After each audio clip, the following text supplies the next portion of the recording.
De nombreuses inégalités sociales touchent les subsahariens au Maroc, et pas seulement les personnes en situation irrégulière. Le nombre de mineurs dans la population subsaharienne clandestine au Maroc est très compliqué à déterminer. Cette population vulnérable fait preuve d'une grande discrétion. Nous n'avons pas filmé d'entretien avec des enfants. Parmi les quelques-uns que nous avons rencontrés, aucun n'avait accès à l'éducation. Ici, l'école, il faut avoir les papiers pour que les enfants partent à l'école. Et puis, il faut l'argent. Il y a des écoles privées, il faut l'argent. Et déjà, moi, je ne peux pas payer l'école privée pour les enfants. En dépit de la Convention internationale des droits de l'enfant, ratifiée par le Maroc et dont l'article 28 impose un enseignement primaire obligatoire et gratuit pour tous, des mineurs subsahariens se retrouvent dans l'impasse. Le fait qu'eux ou leurs parents ne soient pas en règle leur bloque l'accès à l'école publique. Certaines écoles privées les acceptent, mais elles sont très coûteuses. Cette mère en a trouvé une pour 300 dirhams, soit 30 € par mois et par enfant. Cela peut paraître peu, mais par rapport au coût de la vie locale et la pauvreté omniprésente, c'est déjà considérable. Pour ceux qui sont en règle et qui peuvent aller à l'école publique, l'accès à l'éducation reste inégalitaire.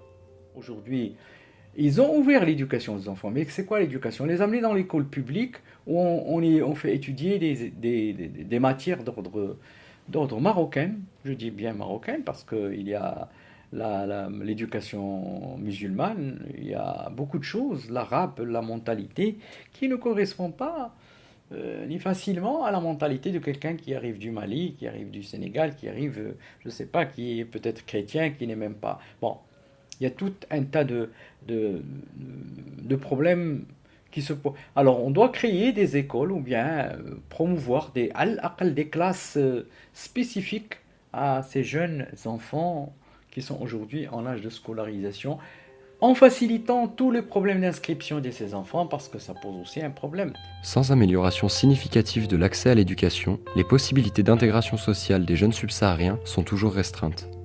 Un autre problème majeur est celui de l'accès aux soins. Alors que les conditions de vie, pour beaucoup précaires, rendent les subsahariens particulièrement exposés aux problèmes de santé, il est fréquent qu'ils ne puissent pas consulter de médecins ou se procurer leurs médicaments.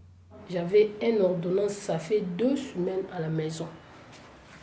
L'ordonnance, ça fait 2 semaines à la maison. Comme je n'ai pas l'argent pour payer le médicament, donc je suis malade, je garde ma maladie, je garde l'ordonnance. Ils ont peur aussi d'aller vers la santé publique parce que là-bas, il y a le policier.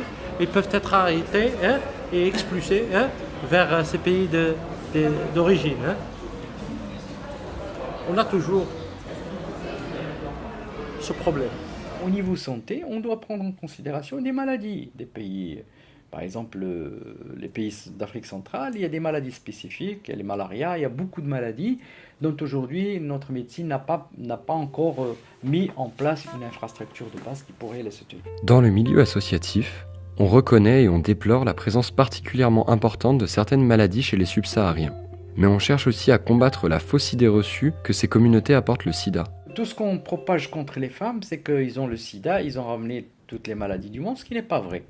Le sida, on l'a à des pourcentages assez importants dans certaines villes au Maroc, qui n'a rien à voir avec la présence de nos amis, nos citoyens subsahariens. En plus de sa précarité économique, la population subsaharienne au Maroc est donc frappée par la précarité sanitaire.